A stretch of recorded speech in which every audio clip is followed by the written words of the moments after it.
सैयद अली शाह गिलानी को 60,000 रुपए पेंशन भी मिलती थी पुराने स्केल के हिसाब से, जो सभी को मिलती थी उनको मिलती थी। Syed Ali Shah Geelani took pension from the government of India. उनका खिड़की एक्सटेंशन में बच्चों का घर है जिसकी लगभग कीमत 30 से लेकर 35 करोड़ रुपए की है, और उनका कोई और नॉन सोर्स ऑफ इनकम नहीं है। जो उनका हैदरपुरा में, श्रीनगर में एक जगह है, आप एयरपोर्ट से आएंगे तो राइट हैंड साइड की तरफ हैदरपुरा आता है।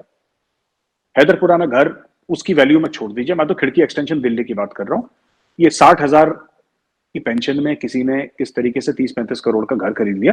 आई एम नॉट अवेयर इसके पीछे क्या चीज थी, पर इसके पीछे भारत का पैसा था और भारत ने हुर्रियत को खूब पैसा दिया। अब इसके पीछे रीजन क्या था? रीजन क्या था? रीजन ये था कि इंडिया ने बोला कि वायलेंट सेपरेटिज्म से अच्छा है सॉफ्ट सेपरेटिज्म। कि उस समय दिमाग लगाया होगा किसी ने अपना, किसी थिंक टैंक पे आपके मेरे जैसा बंदा होगा कोई वहां पे जो दिमाग अपना लगा रहा होगा कि जी सॉफ्ट सेपरेटिज्म ठीक है। यानी कि अगर किसी दिन यूनाइटेड नेशन सिक्योरिटी काउंसिल के रेजोल्यूशन इनैक्ट होते हैं और ये कहते हैं कि जी सारे कश्मीरियों को इधर उधर ये बोलते हैं कि हमें वोट दो, तो ये लोग, these people will stand with us. तो उनको इतना पैसा दिया। जब गिलानी आता था दिल्ली तो गुड़गांव जाता था एक बड़े 5 स्टार हॉस्पिटल में अपना इलाज करवाने के लिए। 4 गाड़ियां पीछे, 4 गाड़ियां आगे, ठीक है साहब।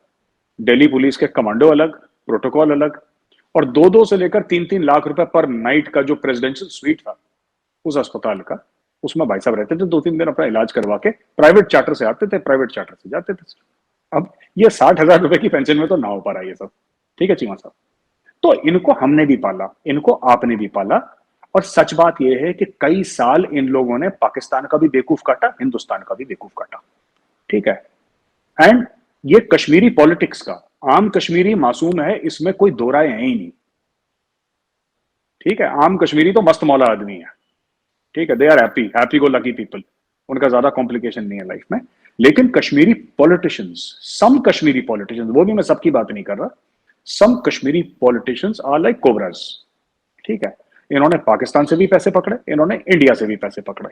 अच्छा, ये जो बात थी चीमा साहब सॉफ्ट सेपरेटिज्म की, कि भाई जिस दिन यूनाइटेड नेशन सिक्योरिटी काउंसिल का रेजोल्यूशन इफेक्ट में आएगा उस दिन they will have a sympathetic corner for India and they will tell the population कि you should vote for India and Kashmir will become part of India. Modi ji के आने से यह हुआ कि मोदी जी ने बोला यूएन गई भाड़ में, रेजोल्यूशन गए भाड़ में, यासीन मलिक गया भाड़ में, और हुर्रियत गई भाड़ में।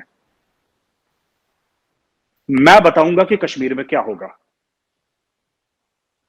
It is India who will dictate terms in Kashmir, not United Nation Security council, क्योंकि हमें यूनाइटेड नेशन सिक्योरिटी काउंसिल से कोई लेना देना नहीं, हमें उनसे कोई हेल्प नहीं चाहिए, हमें यूनाइटेड नेशन से कोई हेल्प नहीं चाहिए, हमें ना कश्मीर के बयाने पे, ठीक है वहां पे अपना सब लोग नैरेटिव, आप लोग भी बोलते हैं, हम लोग भी बोलते हैं, हम बोलते हैं आप जवाब देते हैं, आप बोलते हैं हम जवाब देते हैं, this is normal power for the course, ये सब चलता रहता है, ठीक है।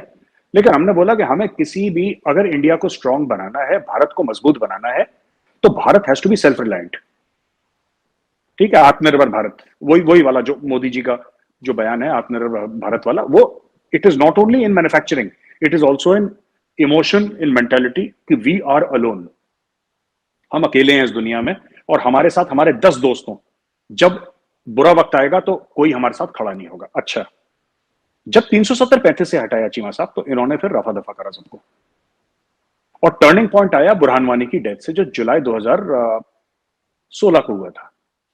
बुरहान वानी को 6, 7, 8 तारीख जब भी था वो, बुरहान वानी को मारा गया। यूनिट का नाम था 19 राष्ट्रीय राइफल्स, 19 आरआर के गए वहां, उन्होंने बुरहान वानी को मार चार दिया, खत्म हो गई बात। 100 दिन कश्मीर में पत्थरबाजी, ये वो दुनिया भर की चीजें, ठीक है।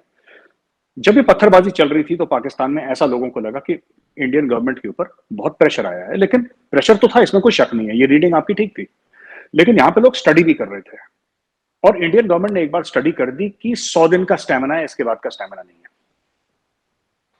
जब इन्होंने 370-35 से हटाया तो कुछ नहीं हुआ, हुआ नहीं कुछ। फिर इसको जब गिलानी की डेथ हुई, कुछ नहीं हुआ, वो तो नेचुरल कॉज, मतलब ठीक है। यासिन मलिक को तो थोड़ी बहुत पत्थरबाजी हुई, थोड़ा बहुत शटडाउन हुआ, today in the morning I checked, it's back to normal, कुछ नहीं है दिक्कत। सो देखिए, इसमें 2-3 चीजें हैं। He has been sentenced by a court, और उस कोर्ट के ऊपर फौज का या सरकार का इतना रोल नहीं है, हाँ, इतना रोल है कि जो पब्लिक प्रोसिक्यूटर है वो गवर्नमेंट का है और गवर्नमेंट अपना बयानिया पूरा देगी।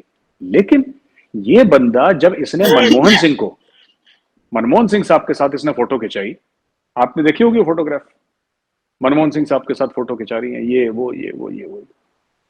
इसमें इतना कॉन्फिडेंस आ गया है कि ये खुद जाके मीडिया में बोलने लगा, हाँ मैंने करा है, हाँ मैंने करा है।